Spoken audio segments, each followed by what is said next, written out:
Hello, everyone. My name is Christina and I am an operations consultant with myosh. Today, I am thrilled to welcome you to our webinar, Complacency, an Invisible and Silent Killer in both the workplace and outside. Today's webinar will be presented to you by the amazing Christian from HabitSafe, who I have here with me today. Christian has over 25 years experience in safety, from chemical manufacturing to oil and gas. As a professional chemical engineer with a master's degree, Christian specialises in analysing complex problems and delivering simple, effective safety solutions. His book, The Third Generation Safety, The Missing Piece, Using Neuroscience to Enable Personal Safety, delves into how we can minimise inattention, a key factor in many incidences. Now, we often hear the term complacency, but do we really understand it? Complacency occurs when repeated tasks lead to a lack of attention to potential dangers. Despite our traditional safety methods, fixing the work environment, improving systems, and encouraging safety thinking, incidents can still happen. Today, we'll explore how understanding and managing different types of complacency can enhance safety. Neuroscience shows that each type of complacency has specific solutions, and our goal is to equip you with this knowledge. Now, before we get started, I just wanted to give you a little bit of housekeeping.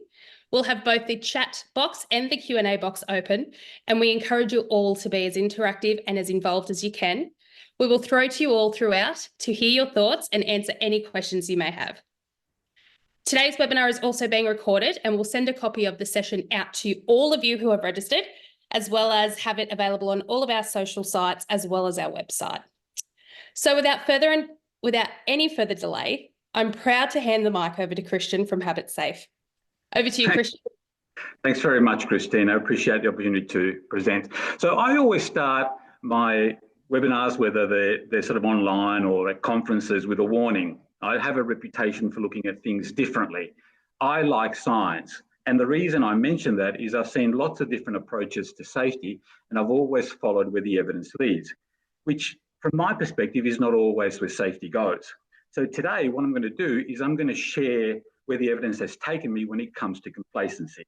Now, it's not all my work. You'll see Kerry Smith is also sort of there in the title slide. I've been working with him trying to get a better understanding of complacency. His contribution I will sort of point out a little bit later on. So let's talk about the brain first, given that I have an interest in neuroscience. So we're all individual, but not because we have different brains. I mean, the picture you see there in front of you, that's what everybody's brain looks like. We've all got the same bits and pieces, and we all have the same cognitive functionalities. But we're also all individuals. Now, that's because we're all wired differently, and the wiring comes about from the experiences that we've had. So if you make two fists like that, no need for violence, and you put them together, that's about the size of your brain, about 1.5 kilos of butter-like consistency. Now, your brain holds everything that makes you who you are. Your likes, your dislikes, your aspirations, your hopes, your dreams. It also makes you laugh at jokes, makes you cringe when somebody says something inappropriate, and it helps you remember where you parked the car at the airport or at the mall. Now, it's by far the most complex thing we know. 86 billion brain cells. 16 billion of those are in the cortex, which is the bit that you see on the outside of the brain. And there is over 100 trillion connections between all the brain cells.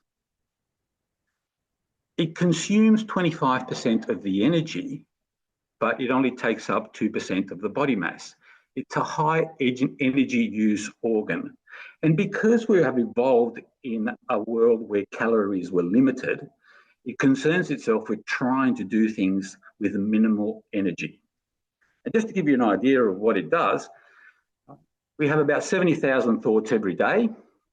90% of those are exactly the same thoughts we had yesterday and the day before, a week ago, and probably a month ago as well. We are very much creatures of habit. And not just in the way in which we do things physically, but also in the way in which we interpret the world. So how do we end up with our individual wiring? Well, from the time we were born, our brains are locked in a vault of silence and darkness, our skull. And the only thing that ever goes in there is electrical and chemical signals via our 5 senses. So we've got 5 channels of information. Our brain uses those signals in order to work out what to think, what to feel, and what to act. Now, when you get signals from multiple channels, it's far easier to work out how to think, feel, and act. And we do that sort of normally. But if you've ever seen, when you give a baby something, it kind of bashes it, it puts it in its mouth, it throws it across the room. That's the baby's brain trying to work out more than one signal, multiple signals, because it's much easier to work out how to think, how to feel, and how to act. Now, if we see the same sequence of signals and we come up with the same conclusions of how to think, feel, and act, then what the brain does is it creates a neural circuit. Now, to give you an example, we've all got a neural circuit for what a chair looks like. We look at something and we go, okay, that's what a chair is. But recognizing is one neural circuit. The other thing that it generates, it's an automatic pattern of response. What do you do with a chair? And as we have grown up, we have accumulated a whole series of automatic patterns of response. We refer to it as a pattern library. And using an automatic pattern of response is a low energy way of getting things done. So the brain really likes them. It's a function of repetition, because we've seen it plenty of times before, but it's not always the safest. So let me give you an example. A friend of mine driving in Sydney is at an intersection, 3 lanes. He's in the middle lane. There's a car on the right-hand side and a car on the left-hand side. They're sitting at a set of red light. The light goes green. He looks to the right. He sees a car coming at speed. He does not go. The person to his right doesn't look, goes through the intersection and gets T-boned. Now that's a perfectly controlled experiment. Same 2 people in the same place at the same time in the same situation. They both complied with the law. One was involved in an incident, the other one wasn't. What was the difference between them? Well, what I put to you is that one driver was attentive in a way the other wasn't. That's not about a different brain, that's about different wiring. And a lot of the times when people get involved in incidents, it's mostly about the wiring. The wiring can make all the difference. So our brain is life-wired. What does that mean? Well, it means that we rewire on the run based on outcomes. Good outcome, keep doing it. We repeat it. Bad outcome, we stop doing it, we do something else. Now, if you think about the person that was involved in the T-bone that I was just telling you about, what we know is that he got some nerve damage on his right shoulder. He's going to be in pain for the rest of his life. What do you think he does these days when he's at a red light and the red light goes green? Well, we know for a fact that he looks, and I'll tell you about how we know. Most people rewire by waiting for life to teach them a lesson through. And so everybody will see there is a poll that has just been launched where we ask you this exact question. Most people rewire by waiting for life to teach them a lesson through, and your choices are good luck, training, or pain. So I'll wait a little bit longer for a few more people to answer.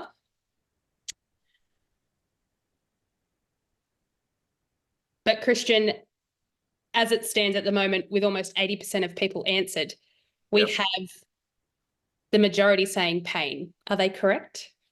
They certainly are. Oh. Right? So most people learn through pain. Is that the only way to learn? Absolutely not.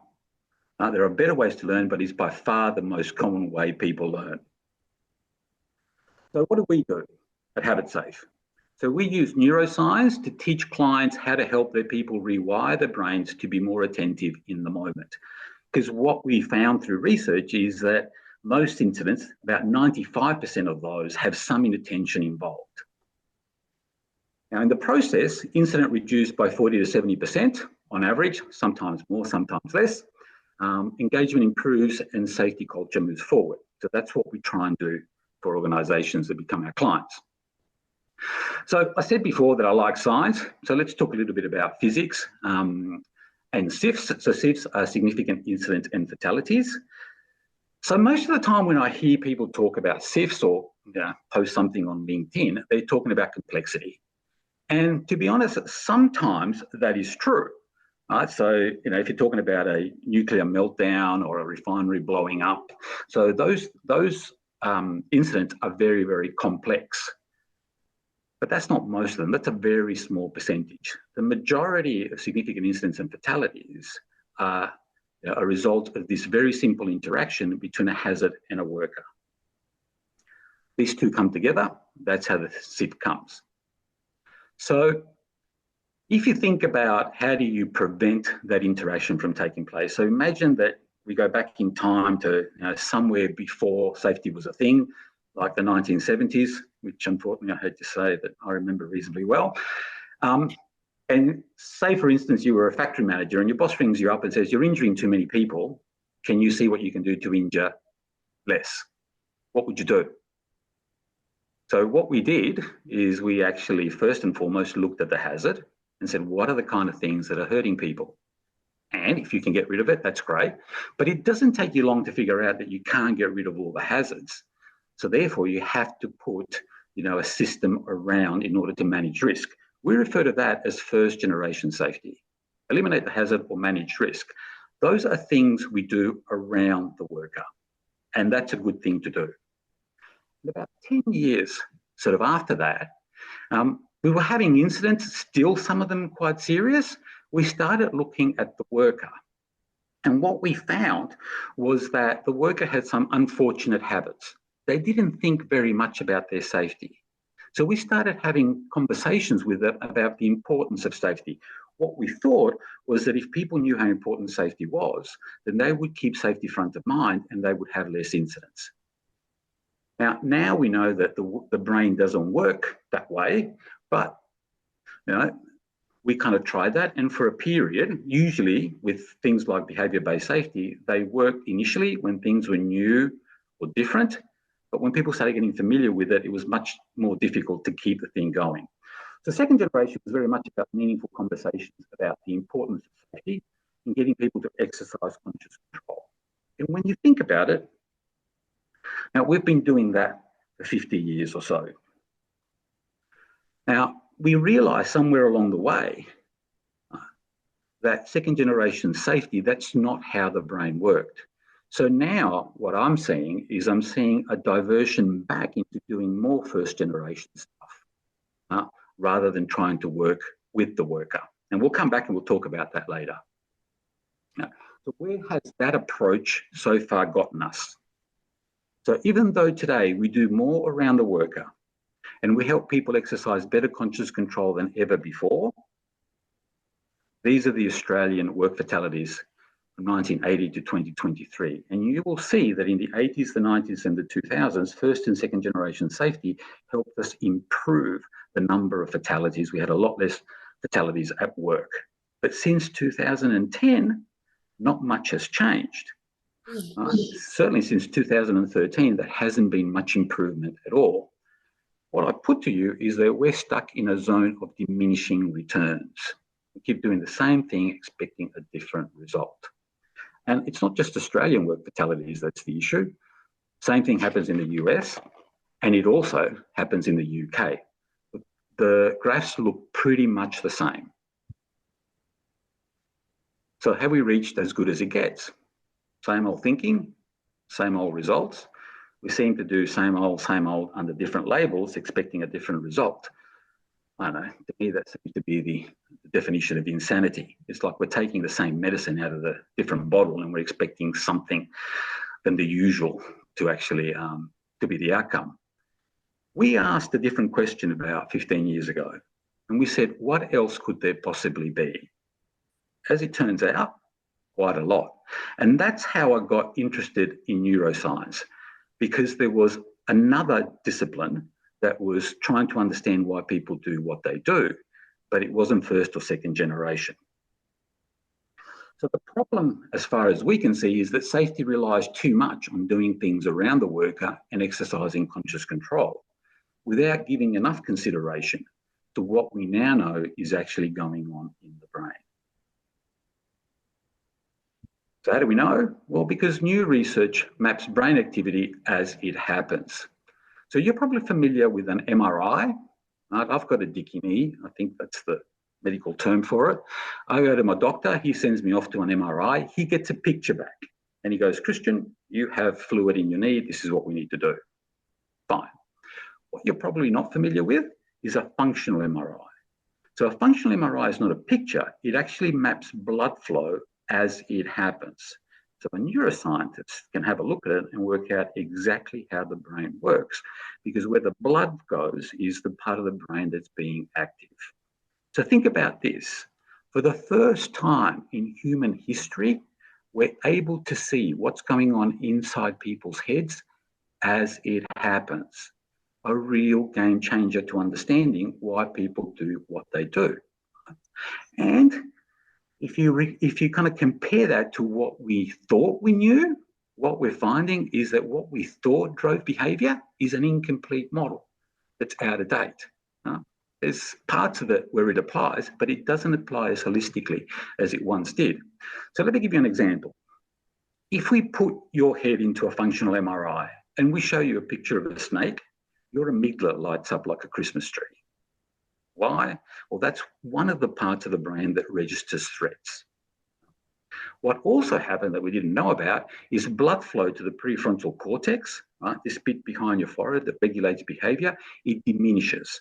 It diminishes to a point where there's enough blood in order for the brain cells to stay alive, but not enough blood in order for those cells to operate, essentially sidelining your ability to regulate your behavior. That's why when people feel threatened, they lash out. They can't control their behavior because that part of the brain that allows them to regulate it isn't functioning as well as it normally does. What we're also finding is that neurochemicals come into play at crucial moments, like when we're rushing, frustrated, impatient, under stress, tired, fatigued. Other neurochemicals help us pre-program our autopilot responses to situations that we find familiar. Now, the interesting thing is that these neurochemicals control what we do to an extent we never imagined. They're exceptionally important as far as behaviour is concerned and help us explain why people do what they do. But it all happens below a level of conscious awareness. And because it happens below a level of conscious awareness, we give it absolutely no credit at all. So brain science shows, and there's plenty of brain science on this, that up to 95% of what we do originates in the subconscious. That's quite scary, isn't it? So up to 95% of what we do originates in a part of the brain that we're not aware of, which begs the question, what drives what we do the most? So when you think about behaviour, I want you to keep the images that I'm going to introduce to you in mind. So there we are. We're sitting on our conscious mind. What we're not aware of is this very powerful subconscious with a whole bunch of these automatic patterns of response, your pattern library, for instance, sort of pushing you along. Now, those automatic patterns of response, they're best known as skills and habits. That's how people talk about them. Now, what we know is that both minds, conscious and subconscious, can influence behaviour, but the subconscious is much more powerful. Problem is, we're only aware of conscious control, so we think that is all there is.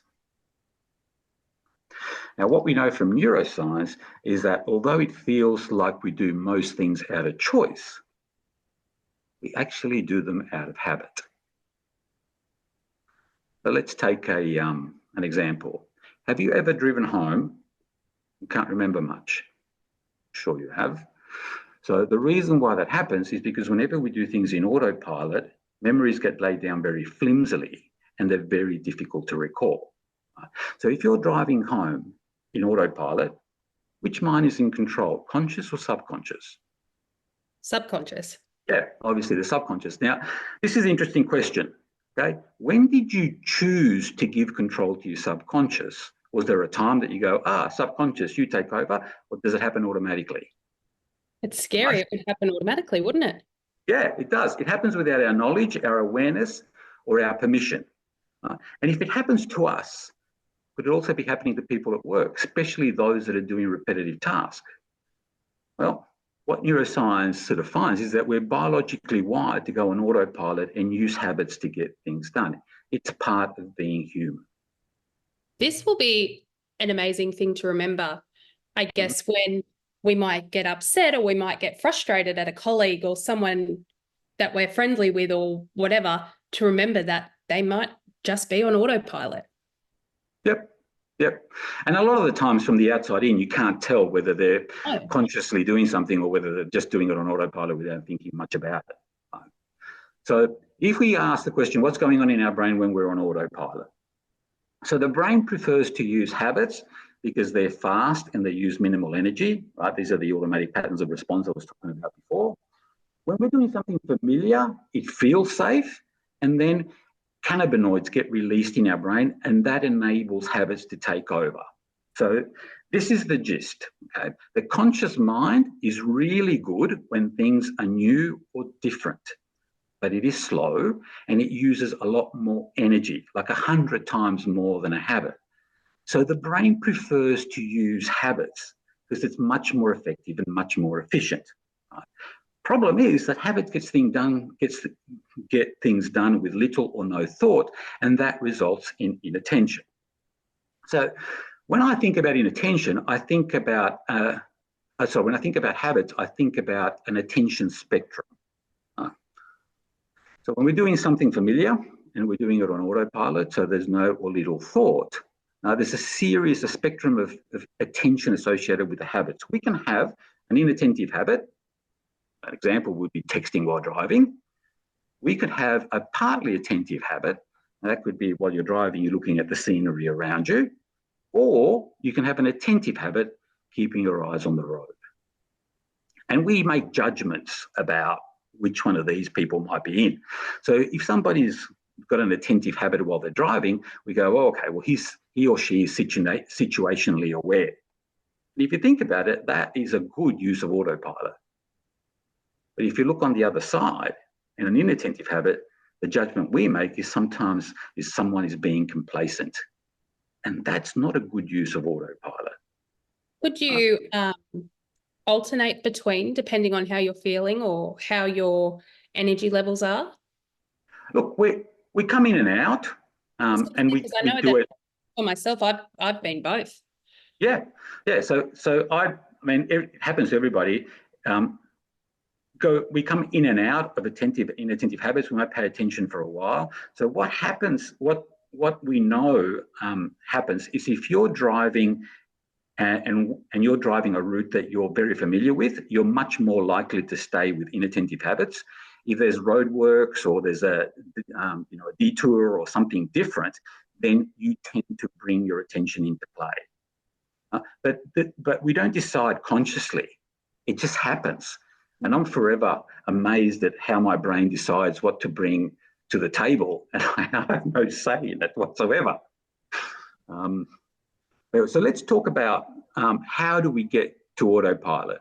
Because both minds, the conscious and the subconscious, are always working, but only one controls the behaviour, and that's based on the situation. So if we were to plot the level of attention as a function of repetition, and let's assume that there are no negative consequences and we continue to repeat for something we've all done, like learn to drive, what would that look like? So if you cast your mind back to when you first got behind the steering wheel of a car, where was your level of attention, high or low? So incredibly high. Yeah.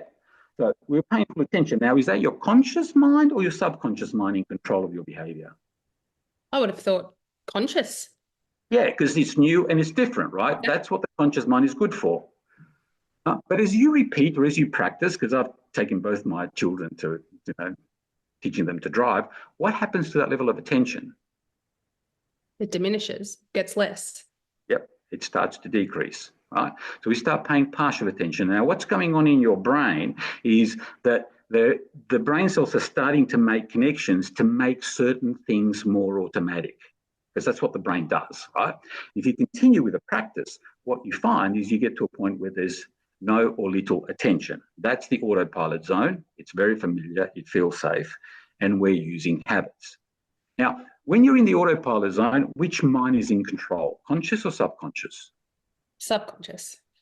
Yeah. So if it's new or it's different, it tends to be the conscious mind. If you're familiar with it and it feels safe, it tends to be the subconscious. Now, when your subconscious is in control of the in the moment behavior, what does your conscious mind do? Well, whatever it likes. And the way that I describe it to people is that it time travels. So it thinks about the past. Is there any way that I can do that better? And it also prepares you for the future. It looks ahead and goes, well, I've got a meeting tomorrow. I've got to prepare for that, or whatever it happens to be. I often dream about the lotto. That's where my mind goes. I don't think you're the only one. So when you think about all the things that you do, are they mostly things you've done plenty of times before, or are they new or different? Most people spend most of the time doing things that they've done plenty of times before. So we've got, one of these graphs for everything we learned how to do. And if we put them all one on top of each other, the majority of the time we would be in autopilot zones. But there'd be times when, if you want to, play the piano or go and learn how to play tennis, you might be in the full attention zone for a while until you get used to it. Is this why a lot of people are opposed to change, or they fear change because it requires more energy, it requires more brain power, it requires an unfamiliar feeling, and you're unsure, and it could induce fear? Look, I think the brain, it takes a lot of energy to change. So what we do as human beings is we much rather justify no change than actually take a leap and do something different. That's just human nature, because in order to change, you have to pull apart connections between brain cells and rewire them something else. And normally what the brain does is that if you're not using a particular neural circuit, it will automatically pull it to pieces, and it will use the connections to do something that you do more often. And people don't like to feel like they're not in control of something they've always known how to do. And changing to go back is going to get the most opposition. Yeah, wow. Yeah, so doing things that are familiar, that you're comfortable with, not challenging, what you're doing, how you're doing it, is the most comfortable. And the brain does take the easy path. We'll talk a little bit more about that later. All right, so our subconscious does not judge ahead of time whether a neural circuit, whether it's a skill or a habit, is good or bad, but it relies on outcomes. Now, if the outcome is positive, there's some sort of a reward. It might even be as, a praise. It tends to repeat it. If it's negative, it's either pain or discomfort, it stops it. So when you step back and you think, okay, so what are the main brain operating modes, that enable us to do most things? What we have found, or what neuroscience has found, is there are four main ones. And of course, we already know about conscious control. We've spoken about autopilot. And when we talk about autopilot, from a safety perspective, it's mostly to do with complacency and inattentive habits. Most people's habits tend to be inattentive rather than attentive ones.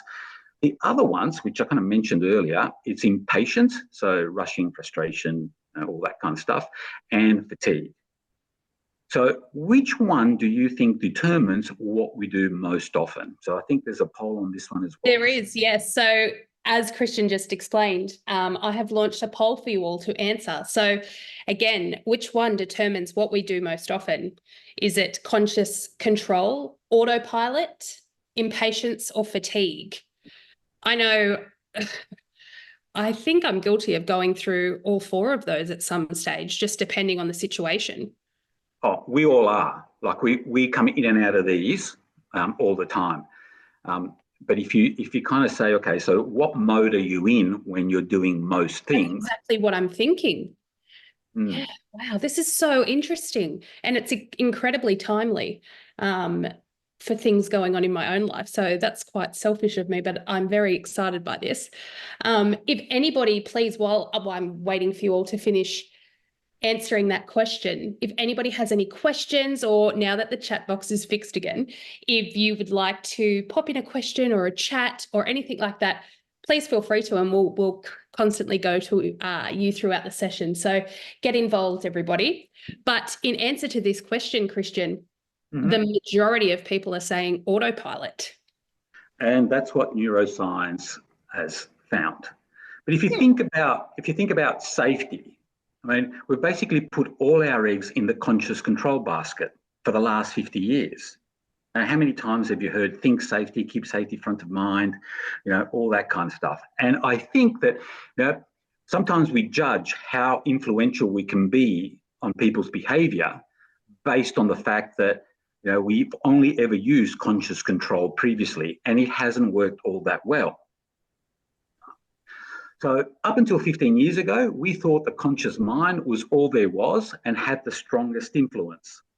But that's not true. It just feels that way. I mean, if you just think about it, now how could Obi-Wan use those Jedi mind tricks on those weak-minded stormtroopers if this wasn't true? All right, so let's talk about the science of how our brain works. So we've got a processing unit, which is the conscious mind, the prefrontal cortex, and we've got an inputs generator, subconscious mind, and that's the limbic system, and there's different bits in the limbic system that we'll talk about as well. So let's look at it from the end towards the beginning. So we know the output is some sort of a behaviour. Sometimes it's related to a decision. What we know from neuroscience is that the last step is conscious processing. So from the time that we become aware to when we actually do the behaviour, it's a very short time. That's why it feels so conscious. But what we also know from brain science is that the conscious mind tends to process things that come from the automatic patterns that we've been speaking about, and these are invisible to us. So we don't know that that's coming. Now, these automatic patterns are based from our experiences. Now, each brain operating mode is just a different way of dealing with common scenarios that we come across. So when something is new or different, we get into a conscious control brain mode and we focus. Now, initially, focusing is very short bursts, but you can teach yourself to extend that with practice. If it's familiar and it feels safe, then that's about complacency and inattentive habits. That's how we get it done. If you're short of time or something's in our way, that's about impatience. And we usually tend to take shortcuts. We don't sort of follow all the processes that we normally would. And if we're low on energy, that's fatigue. And we tend to make poor in the moment decisions. And what we know is that 95% of what we do is driven by the subconscious. Now, how does the brain work out which operating mode to use? Now, when we have an experience, and that can be real, vicarious, or imagined, and I can get into that if you want to, but it's probably not worth doing it today. What the brain does is that it tries to match it to an automatic pattern. It's been measured. That takes 20 milliseconds. That is nothing, right? It can't possibly be conscious. And 95% of the time, it will match it to one of the brain operating modes, and there'll be an automatic response to it. It'll start the automatic response, and after it starts the automatic response, it will make the prefrontal cortex aware of it, which is when we become aware of it. So we're well into the response by the time we become aware, which makes it really difficult to change. Now, if there's an experience and it can't match it to an automatic pattern, essentially, it just throws it to the cortex. Goes here. It's new. It's different. You deal with it. So it does its own sort of diagnostic. Sorry, I didn't catch that. It does its own sort of diagnostic. Yeah, pretty much. So it always prefers to match it to something, but if you can't match it, then okay, you have to think about it because it's new, it's different. We don't know what to do. So when you think about when we do things that are new or different, there's no automatic patterns, right? So got no choice. We have to get the conscious mind to work through it. but it's slow and it uses a lot more energy, like 100 times more energy than using habits. So the brain doesn't want to use it unless it's absolutely necessary, and it deems it necessary only about 5% of the time. So that's what we refer to as conscious control. So let me ask you, were these people born able to hit tennis balls so well? I feel like there might be a slight genetic or hereditary advantage, but not necessarily. Yeah, so they could have been predisposed genetically in order to be good, but without the practice, they're not going to get that good, are they? Right. So when we do something for the first time, what's going on in your brain? So the prefrontal cortex fires to tell the striatum, which is part of the limbic system. It's a walnut-sized sort of piece of brain that sits above the brainstem. Right? So the striatum hasn't done it before, so it doesn't know what to do. So the prefrontal cortex needs to tell it what to do. So in a way, we exercise conscious control. But it's a lot of work because all the brain cells along the path also need to fire at the same time. Now, what we do next depends on the outcome. If it's a positive outcome, our brain gets a dopamine hit, brain likes that, so we continue to repeat. If it's a negative outcome, the amygdala activates, and we talked about that being the threat center, or one of the things that register threats. GABA, that's a neuroinhibitor. That gets released and we stop repeating. So when we continue to repeat, neural circuits, and you saw those that happen around the striatum, develop and thicken. When they thicken, they get faster, they get more energy efficient, and they get increasingly automatic. The prefrontal cortex is required less and less with each repetition. Eventually, the striatum assumes control and the prefrontal cortex no longer participates. So the conscious mind drops off naturally when you've got a neural circuit that is thick enough, if I can put it in those terms. So when we do something familiar, which is about 95% of what we do, there is an automatic pattern. The response is usually a habit that tends to be inattentive. Now, it goes to the conscious mind, but there's little or no scrutinizing because you've seen it 1,000 times before, nothing bad seems to happen. So it just lets it through. And that's what we refer to as complacency. It's fast, minimal energy, and most of the stuff that happens through this, with some sort of a habit. There's so much more to breaking a habit than meets the eye, isn't there? As in, like, I'm thinking dieting or trying to lose weight or trying to eat better. It's not just a matter of saying, well, just eat better. You're literally fighting 95% of your brain to say, no, we need to change this. Yep. So we'll talk about, so the what to do is not difficult. The how to do it is where the challenge is. And you have to play games with your brain in order to make it happen. So if you're dieting or you want to give up smoking, those are things you want to do. So you have some sort of ownership on it. Yeah. What we're trying to do is we're trying to get people to be more attentive.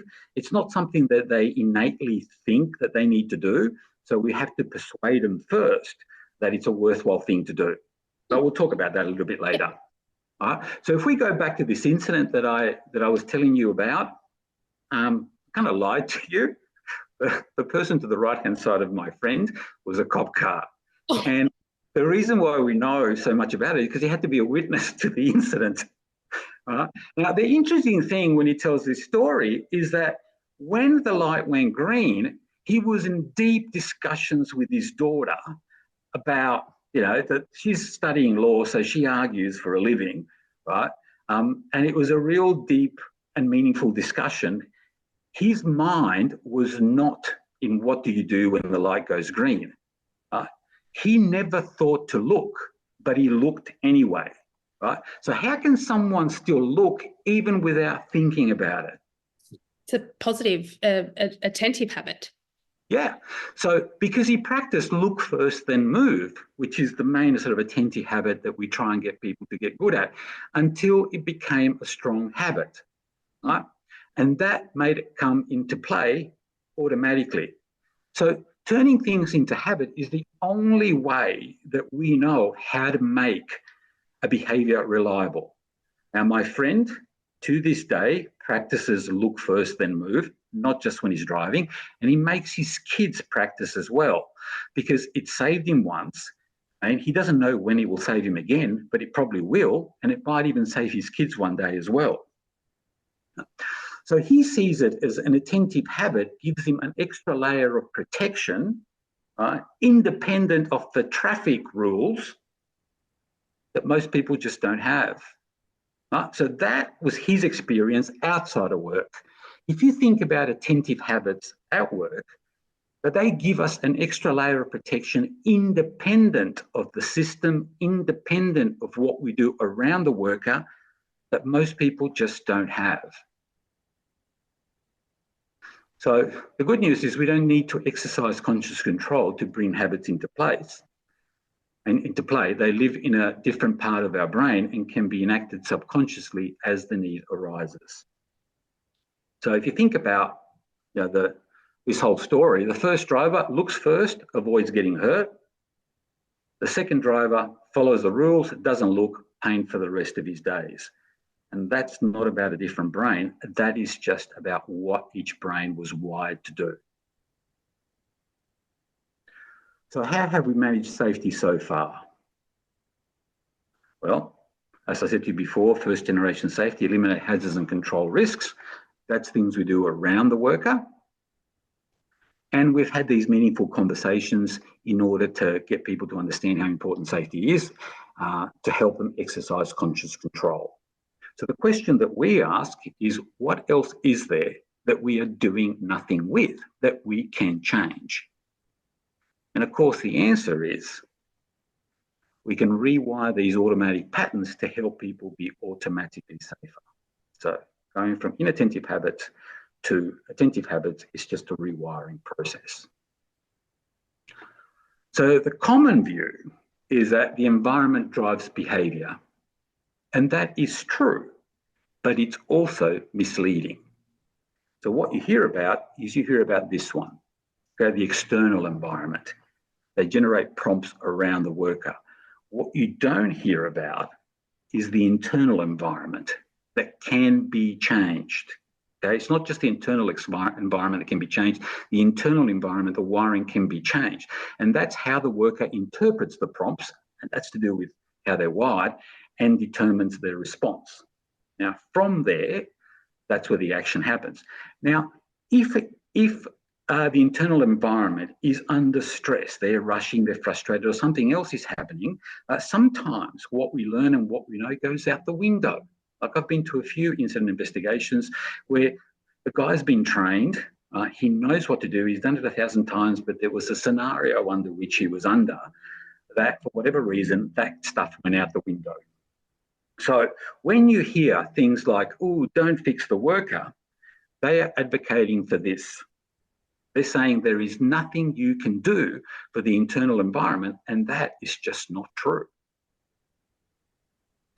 When we ignore what's going on inside our workers' heads, we lock our most valuable asset from the opportunity to be more in control of their own safety. When they're more in control of their own safety, their mental health improves. So let me ask you this. The more we do for them, the more or less they do for themselves. Those of you that have children will know, the less they do for themselves.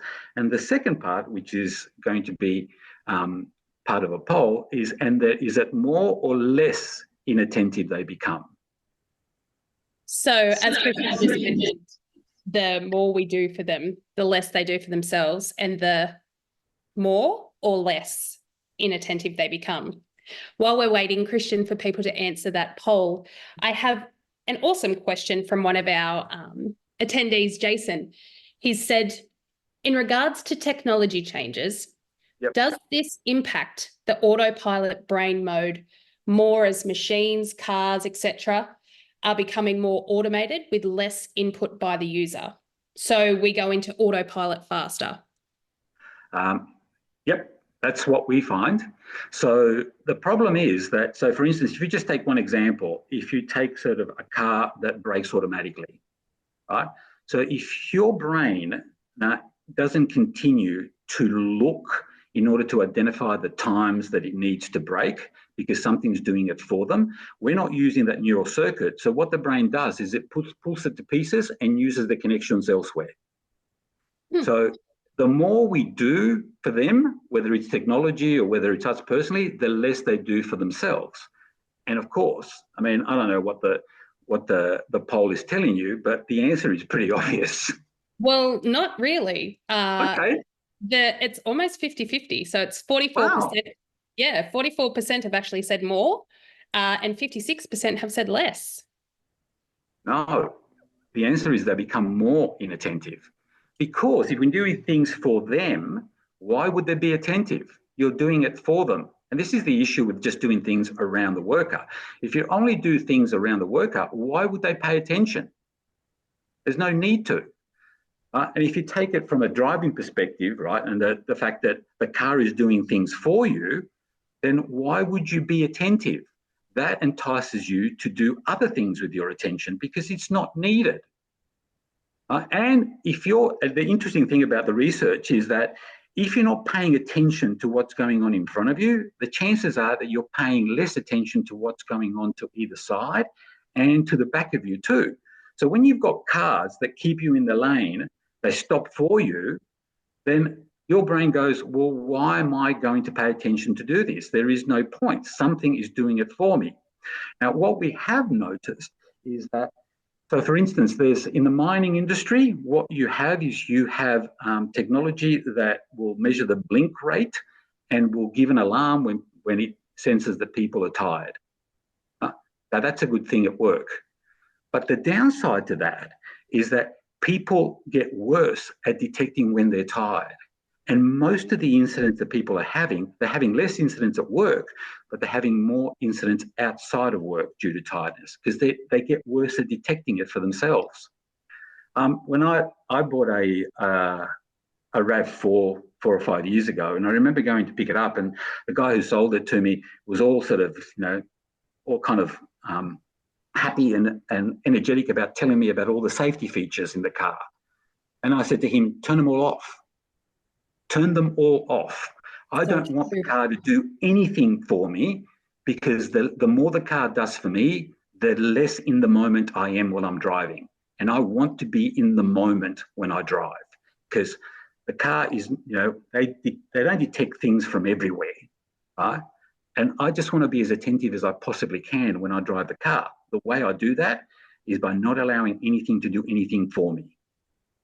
Does that make sense? The Tesla. Yeah. So the people that drive cars that do things automatically will not be in the moment as much as people that have to go and do sort of other things. I mean, I wanted to buy a manual car because you're more in tune with your car when you're driving a manual, although you end up sort of changing gears sort of by autopilot anyway. But it's interesting that, when we really start to investigate how the brain works, the more you do for your brain, the less it does for itself. We're wired to do that. It's not a decision. That's kind of what it does. If you don't use a neural pathway or a neural circuit, it disintegrates it and uses it for something that you're doing. So it uses it for, I don't know, texting or looking at the phone or whatever else you spend your time doing. What you repeat, you get to keep. That's the golden rule. Christian, I'm going to step in and put my hand up for the audience. Some of them misread the question and probably answered a little too soon. So I think we need to not be so not angry, but disappointed in their answers for the last poll because a few of them wanted to retract their answers. I thought it was kind of weird because the other thing I could have done is I could have said, and the more or less attentive they become. I was going to say Rhonda, not Rhonda. Yeah, that's all right. Rhonda actually said maybe some of us answered too soon, and then Marina said, I meant to say more, but I wasn't being attentive enough. Fair enough. Look, I don't know who answered what, so you're as far as I'm concerned, you're all innocent anyway. Graded, so it's all good. All right, no worries. Yeah, I thought it was weird, but anyway, that's all right. We'll move on. So if we ask the question, are people getting better at paying attention? Right. If you think that people are getting better at paying attention, you're probably off with the pixies or you live in a different universe that I live in. There's plenty of science on this. Okay, so our attention span is getting shorter and we are task switching more often, which makes us more inattentive. So for me, and the reason why I'm in this space is because I tend to think that inattention is a modern day problem. And whether it's at work or outside of work, the way by which we're trying to help people isn't particularly effective. So if you look at Australian road fatalities, I mean, have you seen a graph that looks like that previously? It's pretty much the same graph as workplace fatalities, right?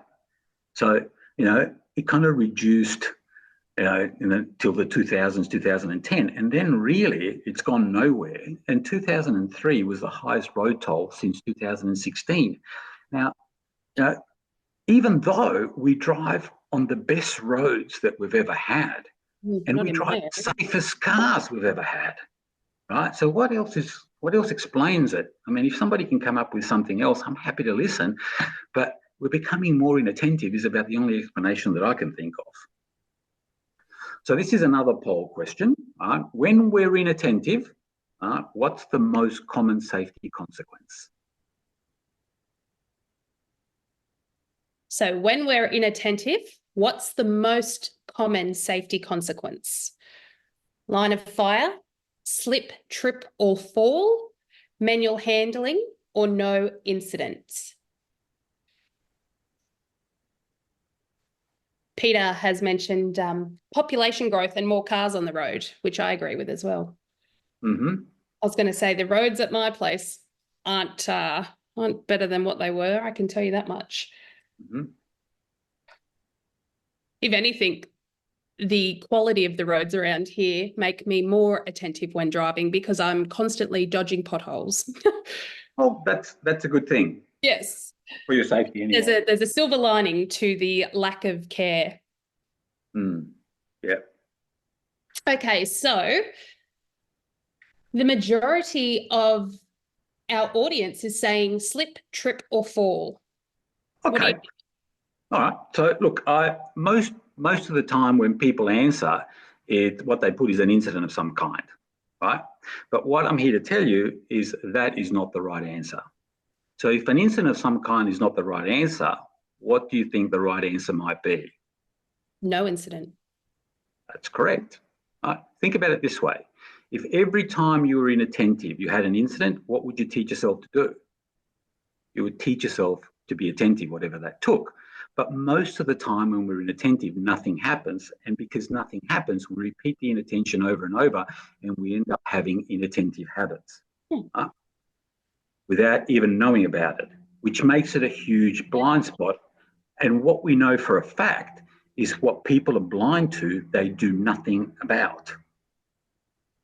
Now, when we do the training, this is a key slide in order to teach people what's going on in their brain.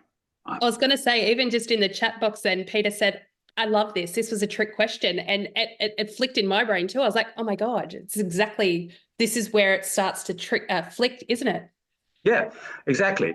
So the biggest obstacle to minimizing inattention is that people think it is only ever present when there is an incident.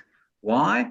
Well, because that fits their experience. They only look for inattention when they've had an incident. They don't look for it if there is no incident, but it's still there. Inattention is part of being human, right? So it's a temporary cognitive impairment, right, that it's part of being human. So what we talk to people about in the training is that when we're inattentive, we surrender control of our safety when we don't have to. We could keep control of our safety by managing the subconscious brain modes better, but you can't do that so it's not a step change. It's a very gradual change which you have to manage, and you have to help the person do it because most people don't have enough willpower, I guess is not the right word, but they don't stick to it long enough in order for it to happen.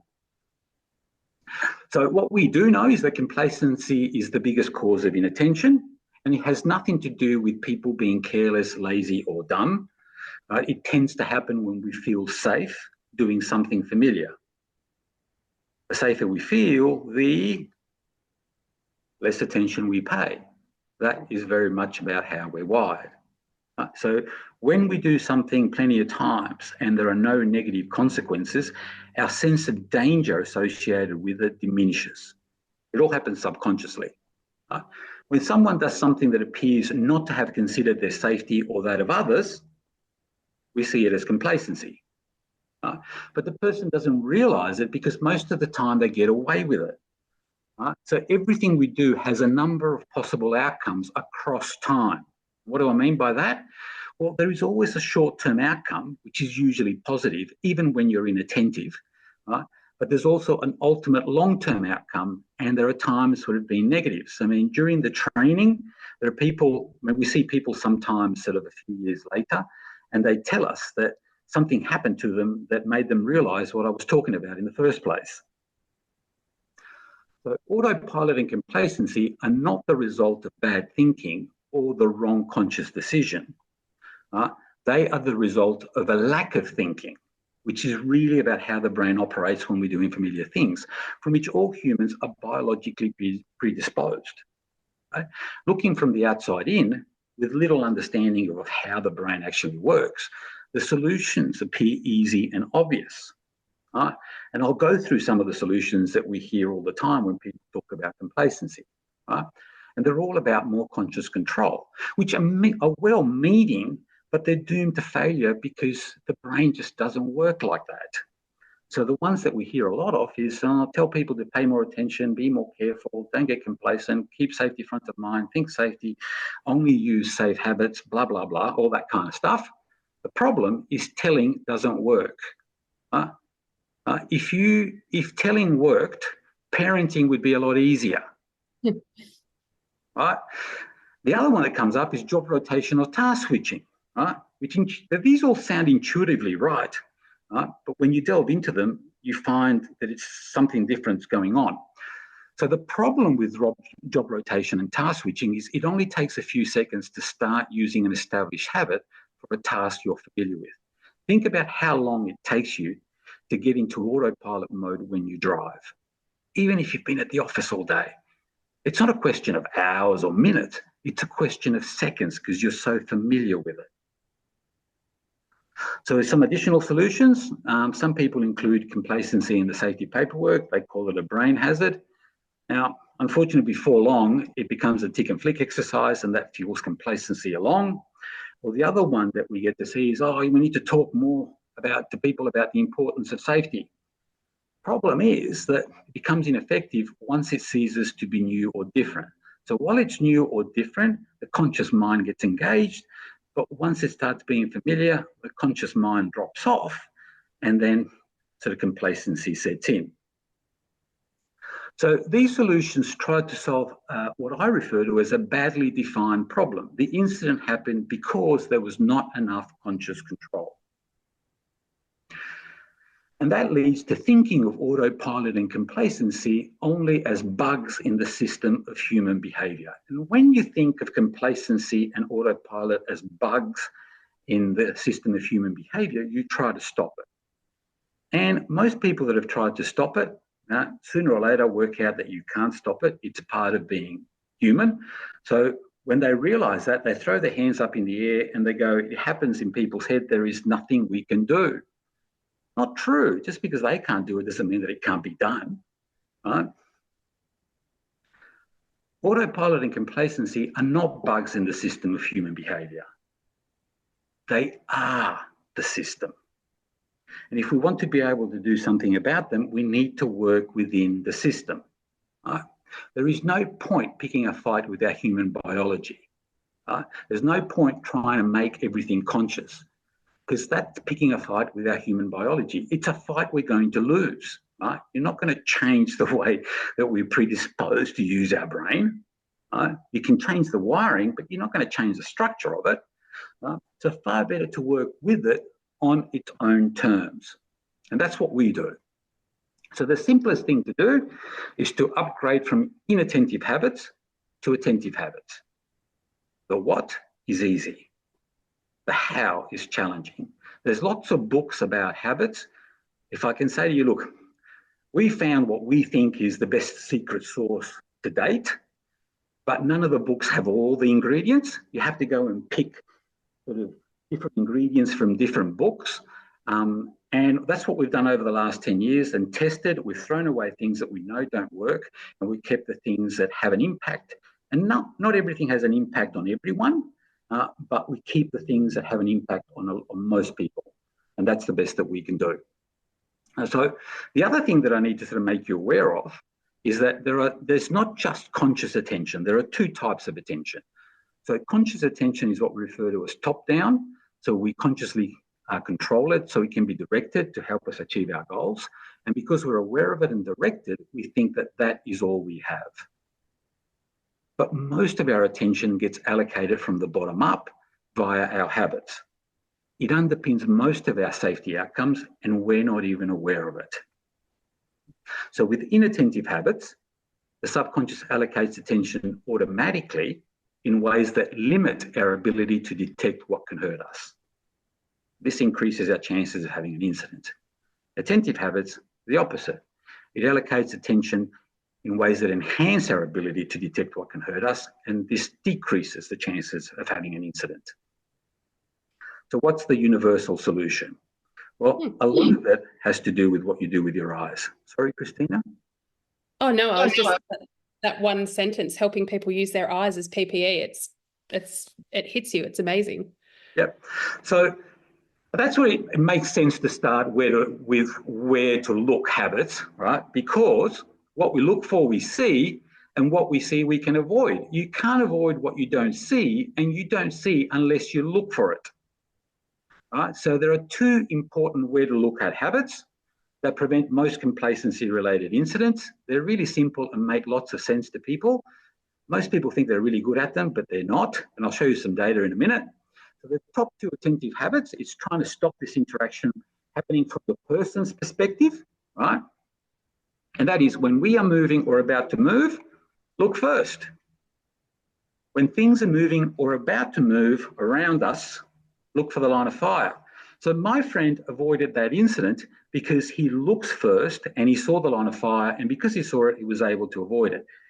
The policeman didn't look, didn't see, wasn't able to avoid. So when we do the training, before we start, we go in there and we ask people, you know, how good do you think you are at looking first before you're moving?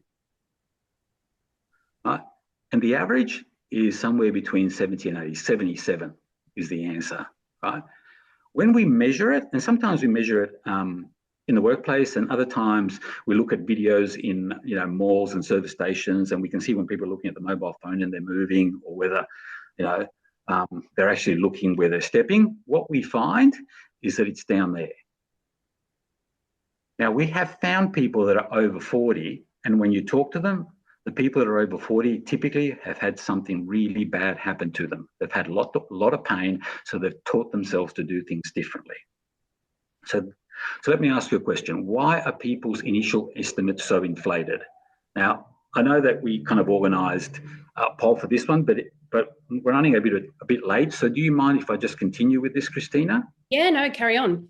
Okay, so what we found is that people judge how good they are at something based on the outcomes of their experiences. Like we talked before about the subconscious, it only bases things on outcomes. That's how we judge how good we are about something too.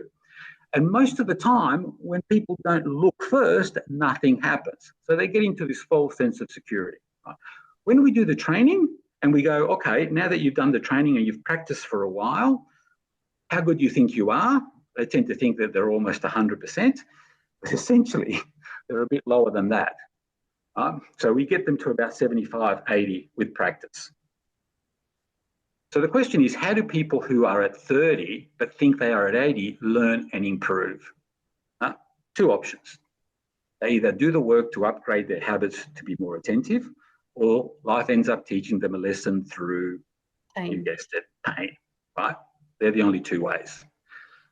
So then there's the targeted solution, helping people to see it differently. And this is what I call the Kerry Smith contribution to the debate. Right?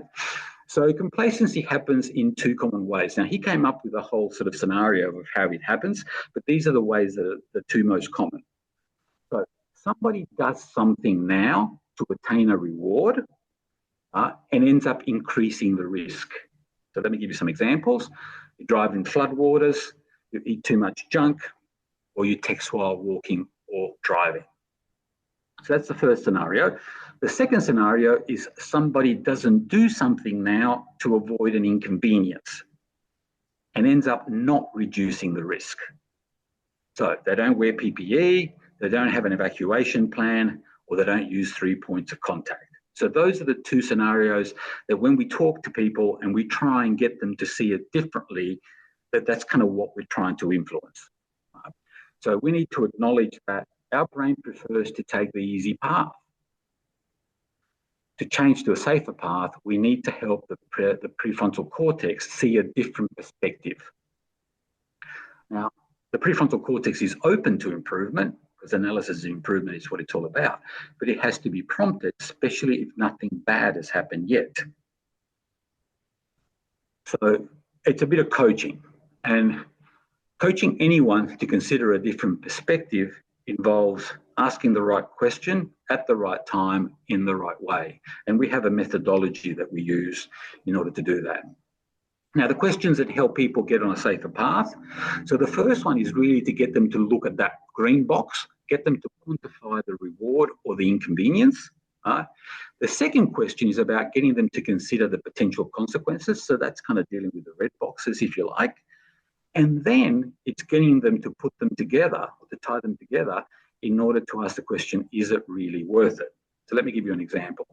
For example, you see somebody not wearing a life jacket on the water. I mean, you can do a whole bunch of other stuff that's work-related too. So the questions so the first question I would ask, and this is a question for you, would coaching the person just once get them to change forever? Doubt it. No. So the coaching needs to happen often, and it needs to be at a certain frequency in order for it to take place, right? But what we would ask, we would have, is there a reason for not wearing a life jacket? So that's the green box. The second box is, what's the worst thing that could happen? They're the red boxes. And typically it's a slip, you hit your head, you knock yourself out, and you end up in the water. And the third question that we would ask is, tying them two together, is not wearing a life jacket worth the risk? So hopefully by having a few conversations along those lines, then people can start having the conversations by themselves, and then they can start making this assessment for themselves and change without you always being there.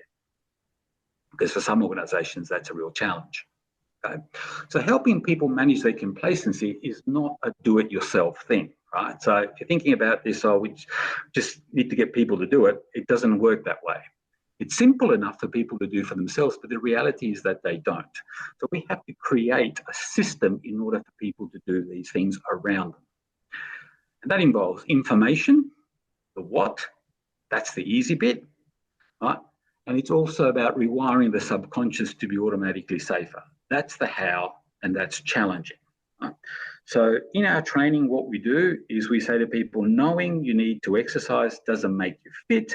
You actually have to do the exercises, but if you manage to make the exercises a habit, staying fit is a lot easier. Right? So it's about wiring it in. And we use neuroscience to design a simple and effective methodology to do that. Why neuroscience? Well, it's because it's the only discipline we know of that can see inside people's heads and understand exactly what's going on. Unless you understand exactly what's going on, it's really difficult to influence somebody's behaviour. So this is second last slide. So improving safety for us is a two-step process. Step one is to use what we refer to as keys to open the lines of communication. Just into safety, about care. So we talk about care everywhere, not just at work. So the thing about habits is that it's not something you can turn on or off as you walk into a gate and out of it. So we say to people, take it home and bring it to work. Teach it to the people that you care about, because these things are important not just for you here at work, but for you outside and for the people that you care about. So things like psychological safety, inclusivity, consultation, all that kind of stuff. That's step one. That opens the lines of communication. Step two is knowing what to focus on. And you focus on the best opportunity for improvement. And if you really want to improve safety, you don't have a lot of choice. You can either eliminate hazards, you can manage risk, you can improve the system, You can get people to have more conscious control, or you can help them manage autopilot and complacency better. And there's also impatience and fatigue in there as well. Now, what we do know is that step one, the things we do around the worker. The first two up there, they're also things we do around the worker. So these are things that you're not really trying to change the way that people think. If you want to change the way people think, it's really about conscious control or managing the subconscious better. And what we've noticed is if you think about eliminate hazards, managing risk and exercising more conscious control, organisations have already gone through that. The one that they really haven't given much attention to is that last one. And that is the biggest opportunity for improvement. So if we're serious about safety and we want to win, it makes sense to use everything at our disposal. Continue to do things around the worker, that's important. Continue to help them exercise conscious control, but we need a whole of brain approach. We also have to learn how to deal with the subconscious, things like autopilot, complacency, impatience, and fatigue. That's what we do training and set up systems about. So, look, I think that it's important to use neuroscience in safety because being human is a universal constant. Nationality, language, cultures, these are all overlays and they play a role. But unless we understand the fundamental drivers of human behaviour, we could end up with either a model that's not complete or is potentially wrong. And if that's the case, we end up wasting a lot of resources. It seems to me that safety is focused on doing things around the worker and exercising conscious control. And up until 10 years ago, that was all we thought we had. But now, thanks to neuroscience, we know different. If we're serious about safety, it makes sense to use everything at our disposal. We need a whole of brain approach, and leadership needs to be part of the process of change. But currently, we're missing a big piece that determines most of our behaviour, and that is how the subconscious operates. If you're interested to find out more, but only if you're interested, I wrote a book about that. You can go onto our website and you get the first 3 chapters for free. You can download it. The book is available electronically from Kobo, or you can buy it from our website. We've got a podcast called Safety Frontiers that's available from our website and also from all the usual places that you can find a podcast. And there's also a whole of brain solution brochure that if you can use the QR code to download it. Now, I'll hand back to you, Christine, and ask if anybody has any questions. I'm more than happy to help. There was one, well, first and foremost, thank you so much for that. That was amazing. I am so excited to unpack everything that you've taught us and opened our minds to as well. And exactly what you said, it's such a holistic approach that we need to take. It's not just the first gen and it's not just the second gen. We need to introduce that third level as well. And it's like a triangle almost. You've got the first, the second, and then now let's introduce a neuroscience. Let's introduce the root cause of why we think the way we do. And I think all 3 working in unison together is only going to create a much more safer workplace and life for all of us involved, as well as hopefully seeing those 2 graphs that you use as an example significantly decrease over the next years to come until we learn the next step. There might even be a 4th section. And it's very, very exciting to know that there are people like yourself out there that are working tirelessly and making this their life's work to help us help ourselves. And it's just so admirable. So thank you so much, Christian. That's a pleasure. Thank you for saying so. I have again, thank you so much to everybody who stayed a little bit later. I know we ran over time a bit. Unfortunately, I like to chat and so does Christian. And I also want to thank you all for being so involved in the chat. It was fun. It's been popping off. So I do have one question in here though that I'd like you to ask because I thought it was a great question. Emma has mentioned, or asked the question, when doing training, do we need to consider the cognitive loads and if people are being attentive? Will this make the training inadequate?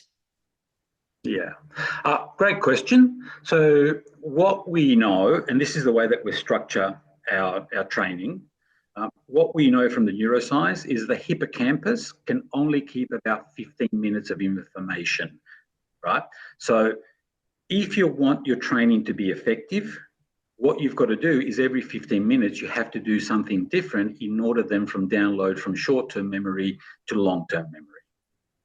And we do that in a number of different ways. I mean, a lot of what the training that we do is you get people to tell stories about things that happened to them.